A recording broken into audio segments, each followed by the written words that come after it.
Bharathi media நேயர்களுக்கு வணக்கம். முதலில் தலைப்புச் செய்திகள். வீதியோரத்திலிருந்து சிசுவின் சடலம் மீட்பு.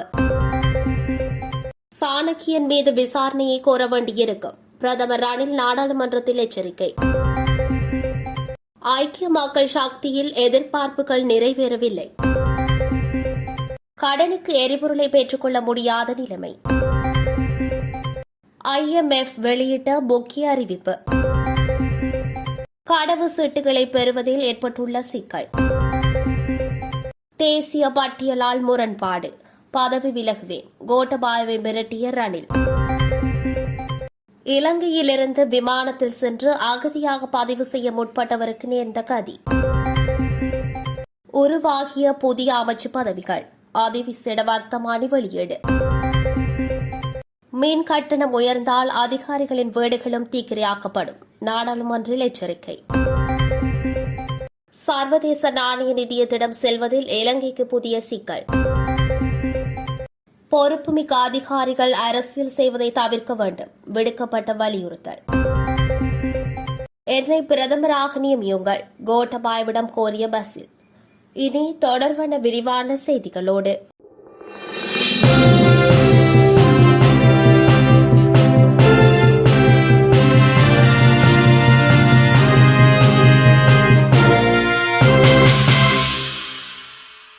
லிந்துளை போலீஸ் பிரிவுக்கு உட்பட்ட நாகசேனை பலகா பிரதான வீதியோரத்தில் சிசு ஒன்றின் சடலம் இன்றைய தினம் கண்டுபிடிக்கப்பட்டுள்ளது. சிங்களபகா வித்தியாலயம் மற்றும் ராயல் கல்லூரிக்கு செல்லும் வழியில் குறித்த சிசுவின் சடலம் காணப்படுவதாக தெரிவிக்கப்படுகிறது. சடலம் இதுவரை மீட்கப்படாத நிலையில் போலீசாருக்கு தகவல் வழங்கப்பட்டுள்ளதாக தெரியவருகிறது. கடந்த மே 20ஆம் தேதி அன்று நாடாளுமன்ற உறுப்பினர் ராசமாணிக்கம் சாணக்கியன் நாடாளுமன்றத்தில் வெளியிட்ட கருத்துக்கள் தொடர்பில் பிரதமர் ரணில் விக்ரமசிங்க தமது கண்டனத்தை வெளியிட்டுள்ளார்.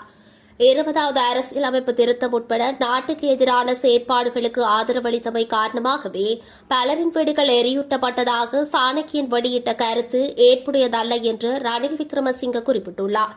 இந்த கருத்தின் மூலம் சாணக்கியன் கடந்த வன்முறைகளை ஏற்றுக்கொள்கிறாரா, மரணத்தை ஏற்றுக்கொள்கிறாரா என்று ரணில் விக்ரமசிங்க கேள்வி எழுப்பியுள்ளார். ஐக்கிய மக்கள் சக்தி சம்பந்தமாக தான் எதிர்பார்ப்புகளை கொண்டிருந்தாலும் அவை சரியான விதத்தில் நிறைவேறவில்லை என 43வது படையணி அமைப்பின் தலைவரான நாடாளுமன்ற உறுப்பினர் பாட்லி சம்பிக்க ரணவக்க தெரிவித்துள்ளார். கொழும்பில் நேற்று நடத்திய செய்தியாளர் சந்திப்பில் அவர் இதனை கூறியுள்ளார். நாட்டில் தேசிய கலாச்சாரத்தை அடையாளம் கண்டுள்ள அரசியல் அமைப்பு தேவை. நாட்டில் கற்றறிந்த மனிதர்களுக்கு பொருத்தமான அரசியல் அமைப்பு அவசியம். புதிய தலைமுறைக்கு பொருத்தமான அரசியல் அமைப்பு தேவை என்ற விடயத்தை அடிப்படையாக கொண்டு அந்த எதிர்பார்ப்புகளுடன் ஐக்கிய மக்கள் சக்தியுடன் இணைந்து செயற்பட்டோம். அந்த எதிர்பார்ப்பு அதே விதத்தில் நடக்கவில்லை என்பது அனைவருக்கும் தெரியக்கூடியதாக இருக்கிறது என்பதுடன் உணரக்கூடியதாகவும் இருக்கின்றது. இதன் அடிப்படையில் நாங்கள் ஐக்கிய மக்கள் சக்தியில் இணைய தயாரில்லை என்பதை கடிதங்கள் மூலம் அறிவித்துள்ளோம். ஐக்கிய மக்கள் சக்தியின் எதிர்கால நடவடிக்கைகளின் அடிப்படை மற்றும் அவர்கள் உருவாக்கும் கூட்டணியின் செயற்பாடுகளை நாங்கள் அவதானித்து வருகின்றோம். ஐக்கிய மக்கள் சக்தி எமக்கு எதிராக சக்தி அல்ல, நமக்கு நட்புறவான சக்தி எனவும் சம்பிக்க ரணவக்க கூறியுள்ளார். இலங்கை எந்த தரப்பினரிடமிருந்தும் கடனுக்கு எரிபொருளை பெற்றுக்கொள்ள முடியாத நிலைமை எனவும் பணத்தை கொடுத்து மாத்திரமே எரிபொருளை கொள்வனவு செய்ய நேரிட்டுள்ளதாகவும் எரிசக்தி அமைச்சர் காஞ்சன விஜயசேகர தெரிவித்துள்ளார். நாடாளுமன்றத்தில் நேற்று உரையாற்றும் போதே அவர் இதனை கூறியுள்ளார். கையில் இருக்கும் பணத்தை கொடுத்து எரிபொருளை கொள்வனவு செய்ய நேரிட்டுள்ளது. ஜூன் மாதத்துக்கு மாத்திரம் சுமார் $500 மில்லியன் தேவை என நாங்கள் மதிப்பிட்டுள்ளோம். இலங்கை ரூபாவின் பெறுமதியில் இந்த தொகை 203 பில்லியன் ரூபாயாகும். ரஷ்யாவிடமிருந்து ஏன் குறைந்த விலைக்கு எரிபொருளை கொள்வனவு செய்யவில்லை என நாடாளுமன்றத்தில் கேள்வி எழுப்புகின்றனர். அனைத்து யோசனைகள் அம்மால் முடிந்த நிபந்தனைகள் என்ன என்பதை அனைத்து நிறுவனங்களுக்கும் அறிவித்துள்ளோம். இதன் அடிப்படையில் தகுதியான விநியோகஸ்தர்களுடன் உடன்படிக்கை செய்து விநியோகத்தை தொடர்ந்தும் பெற்றுக்கொள்ள எதிர்பார்த்துள்ளோம் எனவும் காஞ்சன விஜயசேகர கூறியுள்ளார். நிதி ஏற்பாடு தொடர்பான மேலதிக கலந்துரையாடல்களுக்காக எதிர்வரும் வாரங்களில் இலங்கைக்கு நேரில் வருகை தரவுள்ளதாக சர்வதேச நாணய நிதியம் தெரிவித்துள்ளது. இதன்படி சர்வதேச நாணய நிதியம் நிதியளிப்பு வேலை திட்டத்தை முன்னெடுப்பதற்கு முன்னர் கடன்நிலை தன்மையை மீட்பதற்கான நடவடிக்கைகளை இலங்கை எடுக்க வேண்டும் என சர்வதேச நாணய நிதியம் வலியுறுத்தியுள்ளமை குறிப்பிடத்தக்கது.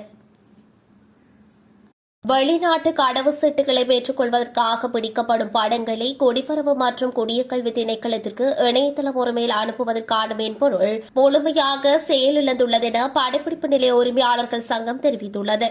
எனவே வெளிநாடு செல்ல எதிர்பார்க்கும் அனைவரும் படங்களை பிடிப்பதற்கு பத்திரமுலையில் உள்ள குடிவரவு மற்றும் குடியக்கல்வி திணைக்களத்திற்கு செல்லுமாறு அந்த சங்கத்தின் தலைவர் ரணில் ரூபசிங்க தெரிவித்துள்ளார். கடவுச்சீட்டுகளை பெற்றுக் கொள்வதற்காக குடிவரவு மற்றும் குடியக்கல்வி திணைக்களத்திற்கு பொதுமக்கள் வருவதனால் ஏற்படும் நெரிசல் நிலையை குறைப்பதற்காக புதிய தொழில்நுட்பத்தை பயன்படுத்தி இந்த மென்பொருளானது சில வருடங்களுக்கு முன்னர் அறிமுகப்படுத்தப்பட்டது. இதன்படி நாட்டின் எந்தவொரு பிரதேசத்திலிருந்தும் வெளிநாடு செல்ல எதிர்பார்ப்போர் தமது பிரதேசத்தில் உள்ள குடிவரவு மற்றும் குடியக்கல்வி திணைக்களத்தின் கீழ் பதிவு செய்யப்பட்ட படப்பிடிப்பு நிலையங்களை படத்தை பிடித்து இணையதள முறைமையில் பத்திரமுலையில் உள்ள தலைமையகத்திற்கு அதை அனுப்பும் முறைமை உள்ளது. இந்த நிலையில் படங்களை அனுப்புவதற்கான மென்பொருள் முழுமையாக செயலிழந்துள்ளதாக படப்பிடிப்பு நிலைய உரிமையாளர்கள் சங்கத்தின் தலைவர் ரணில் ரூபசிங்க தெரிவித்துள்ளார். இதன் காரணமாக தங்களின் வருமானம் பாதிக்கப்பட்டுள்ளதாகவும் அவர் குறிப்பிட்டுள்ளார். பிரதமர் ரணில் விக்ரமசிங்கவுக்கும் அரசுத் தலைவர் கோட்டபாய ராஜபக்சவுக்கும் இடையில் முரண்பாடு ஏற்பட்டுள்ளது. தேசிய பட்டியல் ஆசனத்திற்கு யாரை நியமிப்பது என்ற பேச்சுவார்த்தையிலேயே குறித்த முரண்பாடு ஏற்பட்டதாக தெரிவிக்கப்படுகின்றது. குறித்த பேச்சுவார்த்தைக்கு பின்பு பதவி விலகுவேன் என கோட்டபாய ராஜபக்சவை ரணில் எச்சரித்ததாகவும் அதற்கு தாராளமாக பதவி விலகலாம் என கோட்டபாய கூறியதாகவும் தெரிவிக்கப்படுகிறது. இலங்கையிலிருந்து விமானத்தில் இந்தியா சென்ற இலங்கையர் அகதியாக பதிவு செய்ய படகில் வந்ததாக கூறி நாடகம் இந்தியாவின் தனுஷ்கோடியில் இடம்பெற்றுள்ளது. ராமேஸ்வரம் அடுத்த தனுஷ்கோடி பகுதியில் உள்ள 2ஆம் தேடை பகுதியில் இலங்கை திருகோணமலை பகுதியைச் சேர்ந்த தினேஷ்காந்த் என்பவர் தஞ்சமடைந்துள்ளதாக மரைன் காவல்துறையினருக்கு ரகசிய தகவல் கிடைத்துள்ளது. இதையடுத்து அப்பகுதிக்கு விரைந்து சென்ற மரைன் காவல்துறையினர் அவரை மீட்டு விசாரணைக்காக மண்டப மரைன் காவல் நிலையத்திற்கு கொண்டு வந்தனர். புதிய அமைச்சு பதவிகள் உருவாக்கப்பட்டுள்ளதாக அதிவிசேட வர்த்தமானி ஒன்று வெளியாகியுள்ளது. அத்துடன் குறித்த அமைச்சுகளின் கீழ் நிதிய சட்ட நிறுவனங்கள் மற்றும் கூட்டு தாபனங்கள் என்பன உள்ளடங்குவதாகவும் சுட்டிக்காட்டப்பட்டுள்ளது. இன்றைய அதிவிசேட வர்த்தமானி அறிவித்தலின்படி பின்வரும் அமைச்சு பதவிகள் புதிதாக உருவாக்கப்பட்டுள்ளன. மகளிர் சிறுவர் அலுவல்கள் அமைச்சு, சமூக வலுப்படுத்துகை அமைச்சு, தொழில்நுட்ப மற்றும் முதலீட்டு மேம்பாட்டு அமைச்சு. இதற்கமைய பாதுகாப்பு அமைச்சின் கீழ் இருந்த சில நிறுவனங்கள் தொழில்நுட்ப மற்றும் முதலீட்டு அமைச்சின் கீழ் கொண்டுவரப்பட்டுள்ளன. குறித்த அமைச்சின் கீழ் ஸ்ரீலங்கா டெலிகாம், தொலைத்தொடர்பு ஒழுங்குபடுத்தல் ஆணைக்குழு, தேசிய முதலீட்டு சபை, ஆட்பதிவு திணைக்களம், குடிவரவு குடியக்கல்வி திணைக்களம், துறைமுக நகர் பொருளாதார திணைக்களம், தரக்கட்டளை நிர்வாகம், தகவல் மற்றும் தொடர்பாடல் தொழில்நுட்ப நிர்வாகம், தாமரை கோபுரம், கைத்தொழில் தொழில்நுட்ப நிர்வாகம் என்பன உள்ளடக்கப்பட்டுள்ளமை குறிப்பிடத்தக்கது. மின் கட்டணத்தை உயர்த்தி மக்களுக்கு மேலும் சுமையை அதிகரிப்பதை விட மின்சார உற்பத்திக்கான செலவை குறைப்பது சிறந்தது. அப்படி இல்லாது மின் கட்டணத்தை உயர்த்தினால் அதிகாரிகளின் வீடுகளை மக்கள் தீக்கிரையாக்குவார்கள் என மின்சக்தி எரிசக்தி அமைச்சர் காஞ்சன விஜயசேகர தெரிவித்துள்ளார். நேற்று வியாழக்கிழமை நாடாளுமன்றத்தில் இடம்பெற்ற வாய்மூல வினாவிடைக்கான நேரத்தில் பிரதான எதிர்க்கட்சியான ஐக்கிய மக்கள் சக்தியின் நாடாளுமன்ற உறுப்பினர் மஹிந்த திசாநாயக்கவால் மின் கட்டணத்தை அதிகரிப்பீர்களா என எழுப்பப்பட்ட கேள்விக்கு பதிலளிக்கும் போதே அவர் இவ்வாறு தெரிவித்துள்ளார். இலங்கை மின்சார சபை மின் கட்டணத்தில் திருத்தங்களை மேற்கொள்ளுமாறு என்னிடம் கோரிக்கை முன்வைத்துள்ளது. உற்பத்தி செலவு, நிர்வாக செலவுகளை கருத்தில் கொண்டு இதனை செயல்படுத்துமாறு அவர்கள் கூறியுள்ளனர். இலங்கை தமது கடன்நிலை தன்மையை மீட்டெடுக்கும் வரை சர்வதேச நாணய நிதியத்தின் கடனுதவியை பெற்றுக் கொள்வதில் சிக்கல் நிலை ஏற்பட்டுள்ளது. இந்நிலையில் இலங்கையின் சமகால நிதியியல் தொடர்பான செயற்பாடுகள் ஆராயப்பட உள்ளன.